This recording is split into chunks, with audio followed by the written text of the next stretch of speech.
नमस्कार दोस्तों। आज मैं आप सबके सामने लेके आया हूँ इंडिया चाइना रिलेशनशिप। ये टॉपिक खुद आप स्टूडेंट्स ने चुनाव किया है। इसका मैंने अपने टेलीग्राम ग्रुप के ऊपर एक पोल कराया था और उस पोल में नियरली अबाउट 45 से 53% स्टूडेंट्स ने कहा था कि वो इंडो चाइना रिलेशनशिप के ऊपर वीडियो देखना चाहते हैं। लेकिन उनकी एक्सपेक्टेशन थी कि शायद से एक वीडियो की सीरीज़ होगी जिसमें कि सीधे सीधे मैं बता दूंगा कि इस समय गलवान वैली में ये हो रहा है, इस तरीके से मारपीट हुई है और इसमें अंत में जाके भारत जीत जाएगा। लोगों को यही उम्मीद होगी। लेकिन मैं आप लोगों के सामने एक ही बहुत ही गो थ्रू जिस चीज़ को कहते हैं बहुत ही डीपली एनालिसिस करने के बाद में मैंने ये सोचा कि मैं 8 से 9 वीडियोस की कॉन्टीन्यूसली 7-8 वीडियोस एट मिनिमम तो भाई 6-7 वीडियो तो लगने ही लगने हैं। ये डिपेंड करेगा वीडियो पे आने वाले आपके रिस्पॉन्स पे। मैंने ये सोचा कि पहले मैं आपको इंडिया चाइना रिलेशनशिप बताने के लिए ये नहीं है कि नेहरू ने ये किया से मैं कहानी में शुरू कर दूँ। मैं पहले आपको मैं चाइना के बारे में मैं बताऊँगा। चाइना के बारे में हमें चाइना की हिस्ट्री जानना बहुत ज़रूरी है। हिस्ट्री हमें राजा महाराजाओं की उनके नहीं जाननी है, हमें बस केवल मॉडर्न डे हिस्ट्री जाननी है। मॉडर्न डे हिस्ट्री भी हम लोग पकड़ेंगे 1911 से, जहाँ से चाइना के अंदर पॉलिटिक्स की शुरुआत होती है। मॉडर्न डे हिस्ट्री पकड़ने के बाद में वहाँ पे दो प्रोमिनेंट पार्टीज रही हैं, एक रही है केएमटी, दूसरी रही है सीपीसी। तो इन दोनों पार्टीज की भी हम लोग हिस्ट्री देखेंगे। सीपीसी में माओ जेडोंग बहुत बड़े नेता रहे थे और बाद में केवल आज तक सीपीसी ही चलती आ रही है। तो सीपीसी के जो मेन जो 3 नेता रहे हैं उन तीनों की हम लोग सोच भी देखेंगे। माओ जेडोंग जिस टाइम पे पावर में थे उसी टाइम पे हमारे यहाँ नेहरू भी पावर में थे। तो हम माओ जेडोंग और नेहरू के बीच में एक बहुत ही कहा जाए एक बहुत ही कंपैरेटिव एनालिसिस देखेंगे, कंपेयर करेंगे दोनों इंसानों की पॉलिसीज को। दोनों को पॉलिसीज को हम लोग कंपेयर करने के बाद में फिर हम लोग 1975 के आगे बढ़ना शुरू करेंगे, जब इंडिया में इमरजेंसी का दौर खत्म हो चुका था वर्ल्ड लेवल पे। उसके फॉरेन पूरे आपको फॉरेन अफेयर्स पे मतलब आपको ये तक पता चलेगा ये हिस्ट्री पढ़ते पढ़ते कि चाइना को रशिया शुरुआत में प्रमोट करता था और इंडिया को यूएसए प्रमोट करता था, लेकिन फिर भी इंडिया ने नॉन अलाइंड रहने की कोशिश की थी, जो कि बहुत बड़ी बेवकूफ़ी साबित हुई थी थोड़े समय बाद में। क्यों हुई थी, किस लिए हुई थी, इसके बारे में भी हम लोग बात करेंगे। तो यहाँ पर आपको एक तरीके से मैं कहूँ, एक तो इंडियन हिस्ट्री भी मैं काफ़ी हद तक मैं बता दूंगा, चाइना से उसका रिलेशनशिप भी मैं बता दूंगा। चाइना का दोस्त पाकिस्तान है तो पाकिस्तान से भी आपका कैसा चला है रिलेशनशिप, और मीनवाइल तिब्बत का जो इशू है वो भी हम लोग कवर करेंगे। हांगकांग का चाइना में क्या इशू हो गया है वो भी कवर करेंगे, और इंडिया कि किस तरीके से ताइवान में उठ रही आवाज़ों का इस्तेमाल कर सकता है ये भी हम लोग कवर करेंगे। चाइना इस समय इतनी बुरी तरीके से घिरा हुआ है कि इंडिया अगर डिप्लोमेटिकली यूज़ करे तो चाइना बहुत बड़े मुश्किल में आ सकता है। तो सारी चीज़ों को हम लोग समझेंगे और ये 7-8 वीडियोस देखने के बाद में आपको भी पूरी तरीके से अपने ऊपर एक कॉन्फिडेंस आ जाएगा कि नहीं भाई, मैं अखबार जो मैं पढ़ रहा हूँ वो मेरी समझ में आएगा, और अखबार लिखने वाला भी सही लिख रहा है या गलत, या केवल आपका ब्रेन वॉश कर रहा है। क्योंकि आजकल के समय में तो द क्विंट हो गया, द वायर हो गया, ब्रेन वॉश करने का ज़्यादा काम करते हैं बजाय आपको इन्फॉर्म करने के। ठीक है, तो आप वो एनालिसिस करने के भी काबिल हो जाएंगे। कोई भी पॉलिटिकल पार्टी की तरफ मेरा कोई खास झुकाव नहीं है, कुछ नहीं है। मैं ऐसा नहीं बताने जा रहा हूँ कि हाँ ये वाली गवर्नमेंट बहुत अच्छा कर रही है, पुरानी गवर्नमेंट ने ख़राब किया था। जो सत्य है वो मैं आपको बताऊंगा। ठीक है, तो चलिए शुरू करते हैं। भाई इस कहानी की शुरुआत जो है वो होती है आपकी शंघाई रिवॉल्यूशन से। शंघाई रिवॉल्यूशन क्या था, इससे पहले कि आप कहानी सुनिए, बिफोर 1911 से पहले चाइना के अंदर चिंग डायनेस्टी थी, मोनार्क थे।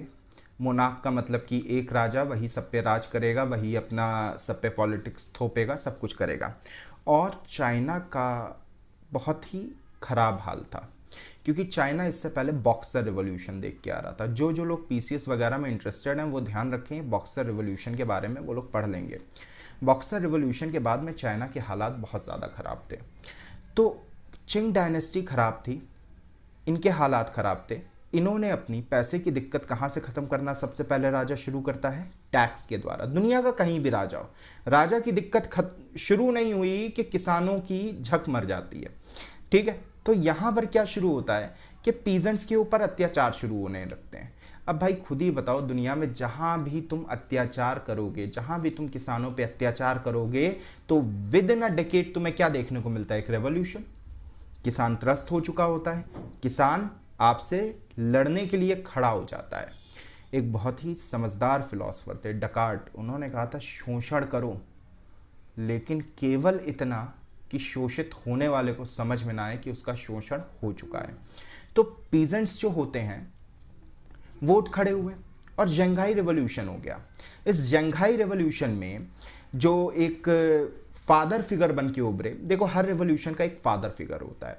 जैसे भारतीय स्वतंत्रता आंदोलन के फादर फिगर बन के उभरे थे महात्मा गांधी जी। अगर हम लोग रिवोल्यूशनरिस्ट की बात करें तो चंद्रशेखर आज़ाद और भगत सिंह का ओहदा बहुत ऊपर है, ठीक है। तो यहाँ पर फादर फिगर बन के उभरे थे सन यत सेन।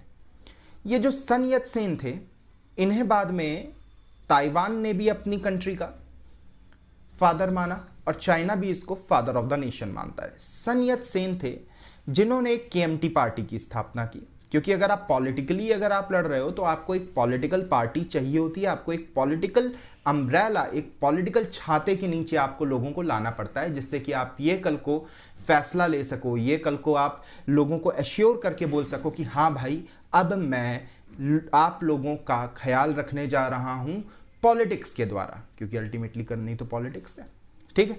तो केएमटी की स्थापना सन यत सेन ने की, लेकिन सन यत सेन ने वहीं पर ही एक बात बोल दी कि भाई मैं बहुत ज़्यादा मैं इंटरेस्टेड नहीं हूँ। इन्होंने चुनाव किया महात्मा गांधी की तरीके से कि ये पॉलिटिक्स में तो उतर चुके हैं लेकिन ये फेस नहीं बनेंगे। तो इन्होंने फेस बनाया जाके युआन शिकाई को,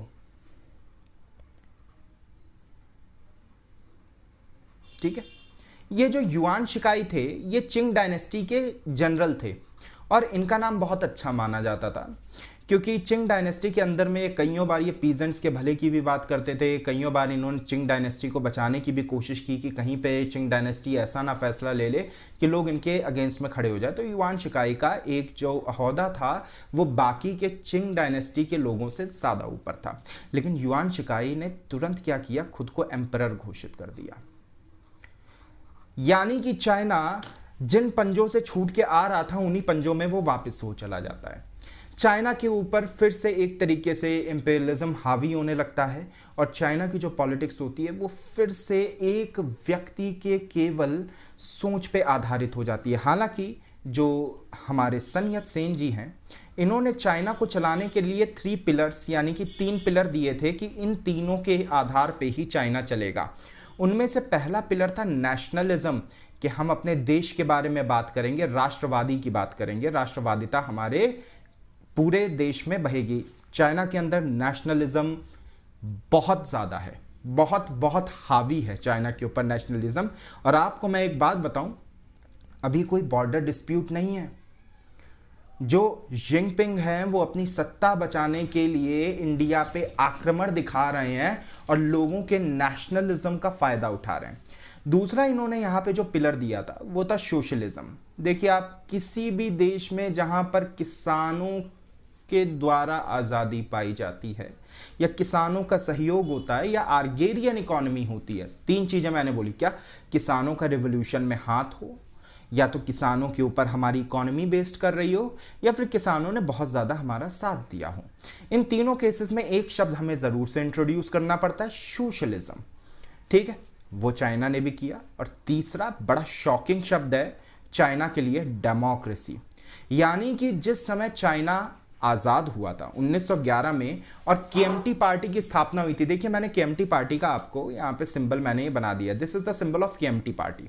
तो केएमटी पार्टी की जब स्थापना हुई और केएमटी पार्टी जिस समय सत्ता में आती है तो उस समय केएमटी पार्टी ने अपने आप को डेमोक्रेसी से रिलेटेड बताया था। लेकिन आज का चाइना कम्युनिज्म से रिलेटेड है।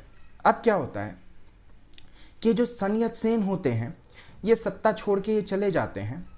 अच्छा, केएमटी पार्टी का पूरा नाम है कुओमिंगतांग,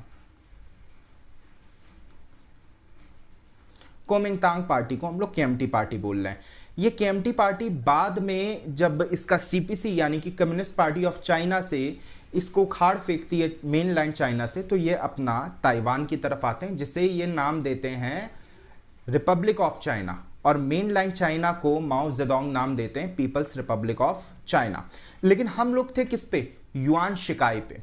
तो युआन शिकाई खुद को एम्परर घोषित कर देते हैं और ये फिर से शोषण करते हैं। जब भी कोई खुद को एम्परर घोषित करता है तो शोषण करना शुरू कर देता है, और ये शोषण जब करते हैं तो चाइना के अंदर वॉरलॉर्ड्स का एरा आ जाता है। इसको क्या कहा जाता है? The era of warlords.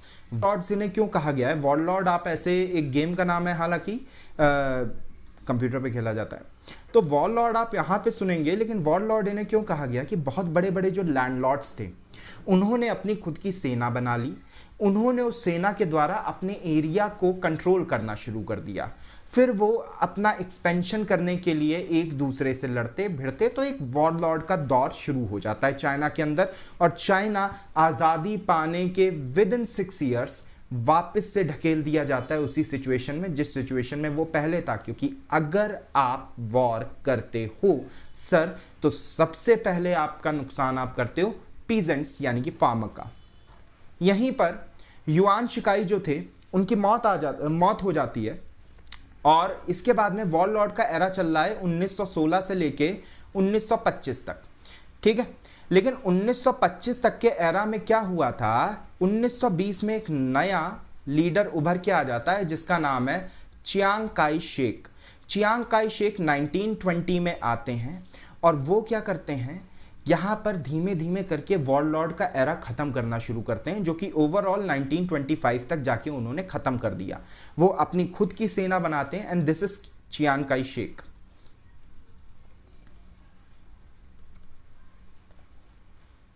ये चियांग काई शेक है, ठीक है। तो चियांग काई शेक अपनी सेना फॉर्म करते हैं जो केएमटी पार्टी की सेना थी।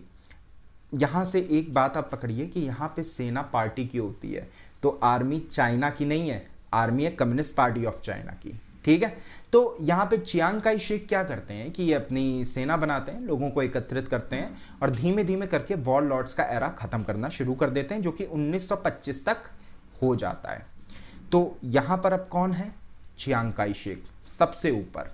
अब चियांग काई शेक सर सबसे ऊपर है, लेकिन तभी 1921 में क्या होता है, एक नई पार्टी की स्थापना हो जाती है, communist party of China. Communist party of China की स्थापना होती है 1921 में, जिसके बारे में हम अभी थोड़ी देर में पढ़ेंगे। लेकिन 1928 में जब ये वॉरलॉर्ड का एरा ये ख़त्म कर देते हैं, और इनको अब दिखता है कि कम्युनिस्ट पार्टी ऑफ चाइना भी हमारे लिए एक पॉलिटिकली बैरियर खड़ा कर रही है, हमें जो है ना राजनीतिक तौर पे हमें चैलेंज करने की कोशिश कर रही है, तो ये धीमे धीमे करके वहाँ पे कम्युनिस्ट नेताओं को भी मारना शुरू कर देते हैं। यानी कि जो भी केएमटी पार्टी से ताल्लुक़ नहीं रखता है, ये उन लोगों को मार के अपना एक तरीके से पूरा का पूरा कंपटीशन ख़त्म कर देना चाहते हैं चियांग काई शेक। लेकिन फिर कहा जाता है कि बहुत लंबे टाइम तक सेम सी सिचुएशन रह पाना मुश्किल होती है। फिर होता है सीनो वॉर। सीनो जो शब्द है वो हमेशा बेटा चाइना के लिए इस्तेमाल किया जाता है। जापान के साथ में सीनो लड़ाई लड़ता है, चाइना लड़ाई लड़ता है, और ये अलाइड नेशन में शामिल होने की वजह से सीनो को बहुत ज़्यादा पावर मिल रही होती है जापान को, जो कि वो चाइना के अगेंस्ट में वो इस्तेमाल करता है, जिससे कि वो केएमटी पार्टी को और ज़्यादा वो वीक कर देता है। उसी के आधार पे कम्युनिस्ट पार्टी ऑफ चाइना भी धीमे धीमे काम कर करके कॉन्टिन्यूअसली काम कर करके अपनी एक गैदरिंग बढ़ा रही होती है। लोगों में धीमे धीमे करके केएमटी पार्टी यानी कि कोमिंगतांग पार्टी को लेके एक निराशा आने लगती है, एक दिक्कत उन्हें लगने लगती है। क्यों? क्योंकि चाइना बार बार फेमाइन के दौर से गुजर रहा है, बार बार सूखे के दौर से गुजर रहा है। तो ये सूखे के दौर से गुजरने की वजह से वहां के लोगों को लगता है कि केएमटी पार्टी शायद से उनके लिए पर्याप्त नहीं कर पा रही है। दूसरा, केएमटी पार्टी भी कॉन्टिन्यूअसली अपना टैक्स का एक पूरा ट्रेजर सिस्टम भरने के लिए, अपने आप को भला पूरा रखने के लिए पीजेंट्स पे टैक्स लगाई जा रही है। तो होता क्या है कि कभी भी आदमी जब त्रस्त होता है, कभी भी आदमी जब परेशान होता है, तो फिर वो केवल एक बदलाव की उम्मीद करता है, बिना ये सोचे समझे कि वो बदलाव उसको अच्छाई की ओर ले जाएगा या बुराई की ओर ले जाएगा। आप कभी भी अगर आप परेशान हैं तो आपको केवल एक ही चीज़ की उम्मीद होती है, और वो उम्मीद होती है सिर्फ बदलाव की। और यहाँ पर चाइना के अंदर कौन बदलाव चाहेगा? चाइना के अंदर तो भाई फार्मिंग के अलावा तो और कुछ है ही नहीं। चाइना बहुत पिछड़ा हुआ देश है इस समय। तो यहाँ पे पीजेंट्स जो होते हैं वो अपना सपोर्ट किस पे फेंकने लगते हैं? कम्युनिस्ट पार्टी ऑफ चाइना पे। और कम्युनिस्ट पार्टी ऑफ चाइना धीमे धीमे करके अपनी आर्मी बनाने लगती है, और ये अपनी आर्मी को नाम देती है रेड आर्मी। ये जो रेड आर्मी होती है ये कुओमिंतांग के साथ में वर्ल्ड वॉर 2 के समय आके भिड़ती है, और यहाँ पर कुओमिंतांग का अंत हो जाता है। कुओमिंतांग के बचे कुचे लोग ताइवान भाग जाते हैं, वहां पर ये अपनी सत्ता चलाते रहते हैं, और ये ताइवान का नाम देते हैं रिपब्लिक ऑफ चाइना। लेकिन उसी टाइम पे 1948 में यहाँ पे ये जो मैं बात कर रहा हूँ आपसे, मैं 1945 की बात कर रहा हूँ, और मैंने ऊपर बताया था 1928 में इन्होंने कम्युनिस्ट को मारना शुरू कर दिया था। ढूंढ ढूंढ के एक कम्युनिस्ट को मारते थे, और 1928 के आसपास ही माओ जेडोंग का भी एरा शुरू होता है। एक तरीके से माओ जेडोंग भी पॉलिटिक्स में आते हैं, तो माओ जेडोंग को इवन छोड़ के भागना पड़ता है चाइना में। इधर उधर पहाड़ियों में ये लोग छुप छुप के रहते हैं, जैसे आज की डेट में हम लोग नक्सलवाद देखते हैं। तो ये कुछ कम्युनिस्ट पार्टी ऑफ चाइना की जो शुरुआत थी वो नक्सलिस्ट के तरीके से हुई थी। बाद में वॉर होती है, वॉर की में केएमटी पार्टी बहुत ज़्यादा वीक पड़ चुकी है। माओ जेडोंग रशिया से सपोर्ट ले आते हैं, और रशिया से सपोर्ट लाने के बाद में पूरी तरीके से communist party of China KMT का अंत कर देती है। और यहाँ से 1949 से माओ का एरा शुरू होता है, the era of Mao in China. तो आई थिंक आपको ये तो पता चला होगा कि कम्युनिस्ट पार्टी वो केएमटी यानी कि कुओमिंतांग की क्या सोच है, किस तरीके से कुओमिंतांग ने काम किया। बिल्कुल सीधे शब्दों में बताऊं, शंघाई रिवॉल्यूशन हुआ 1911 में, कुओमिंतांग यानी कि केएमटी पार्टी आती है। सन यत सेन जो कि फादर ऑफ द नेशन कहलाते हैं, वो पार्टी में थोड़े समय बाद में हट के युआन शिकाई जो कि चिंग डायनेस्टी के ही गवर्नर थे, या गवर्नर ही थे, सॉरी, हाँ governor, he was the governor in Qing dynasty. तो वो गवर्नर थे, वो उनको अपनी जगह देके चले जाते हैं, और युआन शिकाई क्या करते हैं, अपने आप को एम्परर घोषित कर देते हैं। जब वो एम्परर वो घोषित कर देते हैं तो जगह जगह पे लैंडलॉर्ड्स अपने आप में एक सेना इकट्ठा करना शुरू कर देते हैं, क्योंकि वो अब अपनी अपनी जगह को कंट्रोल करना चाहते हैं। तो इसको कहा जाता है द एरा ऑफ वॉरलॉर्ड्स। लेकिन 1920 में चियांग काई शेक आते हैं, और चियांग काई शेक जब आते हैं तो वो धीमे धीमे करके इन वॉरलॉर्ड्स का दमन करना शुरू करते हैं। किसान भी इनकी मदद करते हैं, केएमटी पार्टी की अपनी सेना है, वहाँ से भी इनको हेल्प मिलती है, और ये एक नेता के तौर पे ऊपर की तरफ उभरने लगते हैं।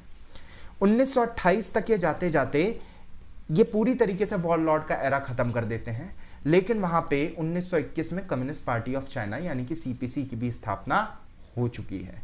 और सीपीसी की स्थापना जब हो चुकी है तो सीपीसी में कम्युनिस्ट लीडर्स हैं, और ये कम्युनिस्ट लीडर को इनके खिलाफ में, कौन, चियांग काई शेक के खिलाफ में किसी भी तरीके का एक आवाज़ ना उठने पाए, इसलिए कम्युनिस्ट लीडर को मारने लगते हैं, ढूंढ ढूंढ के मारते हैं। अब ये दौर चलता है नियरली अबाउट 15-16 सालों तक। 15-16 साल बाद में जापान और चाइना के बीच में लड़ाई होती है, जिससे कि केएमटी पार्टी बुरी तरीके से परेशान हो जाती है, त्रस्त हो जाती है। पीजेंट्स भी केएमटी पार्टी से परेशान हो चुके हैं पूरी तरीके से। उसके बाद में वर्ल्ड वॉर 2 का भी दौर चल रहा है, और रशिया अपना सपोर्ट फेंक देती है कम्युनिस्ट पार्टी ऑफ चाइना के पीछे। क्यों? Russia is a communist, Russia एक कम्युनिस्ट सरकार है, कम्युनिज्म को बढ़ावा देना चाहती है, जिसकी वजह से केएमटी पार्टी को अंत में भाग के ताइवान जाना पड़ता है, और ये ताइवान का नाम रखते हैं रिपब्लिक ऑफ चाइना, और पीपल्स रिपब्लिक ऑफ चाइना उसी टाइम पे नाम रखते हैं माओ जेडोंग। तो जिस मेनलैंड चाइना की हम लोग बात करते हैं वो कौन सी है? पीपल्स रिपब्लिक ऑफ चाइना, माओ की चाइना।